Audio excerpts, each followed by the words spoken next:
Kotoran hewan yang dagingnya tidak dimakan. Ya, ini kita bicarakan pada beberapa pertemuan di mana ada pertanyaan tentang kotoran burung, ya, kotoran ayam. Ingat, ada perbedaan pendapat di para ulama. Ana perlu sebutkan perbedaan ini.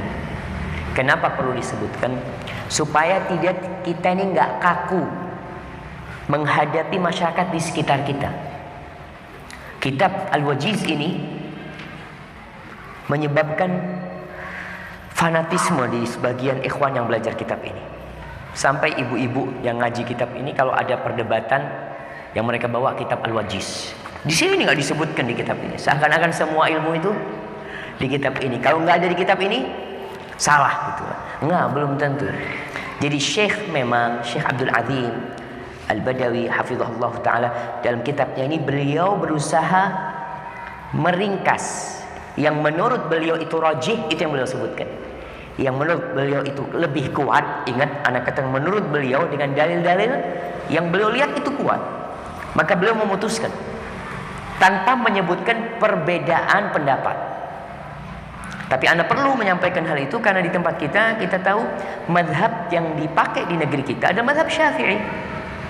Sehingga kita ketika melihat saudara kita yang mereka berpatokan dengan mazhab Syafi'i mengamalkan satu amalan, kita punya ilmunya. Oh iya, memang betul. Di mazhab Syafi'i itu kayak gitu tuh. Cuma mungkin kita bisa sampaikan pendapat yang lebih kuat kayak gini nih, kita bisa jelaskan. Contohnya nanti kita akan bahas masalah tayammum.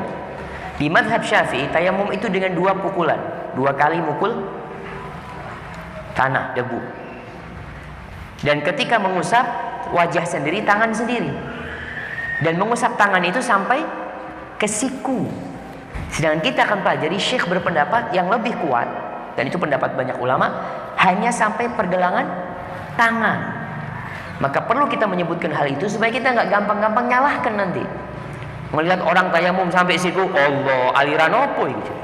Oh, aliran opo. Ini malah yang kita pelajarin dari dulu, kita kecil kita pelajari itu. Namun ternyata dalil yang lebih kuat mengatakan hanya sampai pergelangan tangan, dan supaya kita bisa lebih lebih toleransi, lebih terbuka menghadapi perbedaan pendapat dan tidak gampang menyalahkan orang dalam hal-hal yang memang ada ruang untuk beda pendapat. Kita merasa yang kita lihat lebih kuat, kita sampaikan. Kita sampaikan dalilnya ini dan ini. Syekh berpendapat bahwasanya kotoran hewan yang dagingnya tidak dimakan itu yang najis. Dan itu mazhab Hambali juga. Adapun hewan yang dimakan dagingnya maka tidak najis. Di sini disebutkan hadis Abdullah. Ingat, kalau dalam sebuah hadis ada sebutkan dari Abdullah tanpa menyebutkan nasabnya. Siapa Abdullah yang dimaksud? Abdullah bin Mas'ud. Ada 4 Abdullah. Ketika disebutkan 5 sama Abdullah bin Mas'ud, 4 Abdullah ini selalu disebutkan dengan nasabnya. Siapa 4 itu? Abdullah bin Umar, Abdullah bin Abbas, Abdullah bin Zubair. Yang keempat Abdullah bin Amr bin As. Itu 4 itu kalau disebutkan dalam hadis mesti dengan nasabnya. Atau Abdullahnya nggak disebutkan, disebutkan ibinnya, An ibni Umar, An ibni Abbas. Tapi kalau Abdullah bin Mas'ud mesti disebutkan Abdullah atau Ibn Mas'ud. Kalau Abdullah berarti dia Ibn Mas'ud. Supaya kita paham. Di sini disebutkan An Abdillah, dari Abdullah, yakni Abdullah bin Mas'ud. Qala arada an-nabiy sallallahu alaihi wasallam ayyatabarraz. Nabi SAW hendak buang air besar.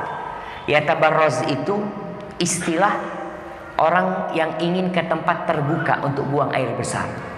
Karena dulu buang air besarnya di tempat yang di padang pasir, ya, di mana belum ada toilet seperti sekarang. Dan di rumah Nabi belum ada toilet. Nanti akhirnya ada toilet di rumah Nabi SAW, sehingga tidak perlu lagi keluar. Dan dulu kenapa orang kok memang bukan cuma di negeri Arab ya, di Indonesia pun banyak rumah itu nggak punya WC, nggak punya WC. Untuk mandi ada, tapi kalau mau buang kotoran mesti harus pergi ke sawah ya. Kadang-kala di pematang sawah orang subuh-subuh banyak terjebak. Ana rasakan itu subuh-subuh ke sawah, ya Allah, kaki ini masuk ke barang-barang haram itu jemaah. Di sini Kata Abdullah bin Mas'ud, Nabi berkata alaihi salatu wassalam, "Itini bi thalathati ahjarin." Datangkan 3 batu buat aku. Dulu air nggak banyak, sehingga kita udah bicara tentang adab istijmar, istinja dengan batu. Istinja itu dengan air, istijmar dengan batu. Nabi mengatakan, datangkan kepadaku 3 batu.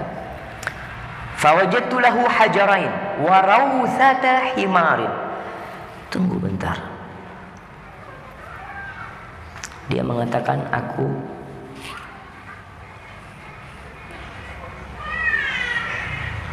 iya, ini ada salah tulis nih. Himar itu pakai alif. Himar di sini ditulisnya himarin.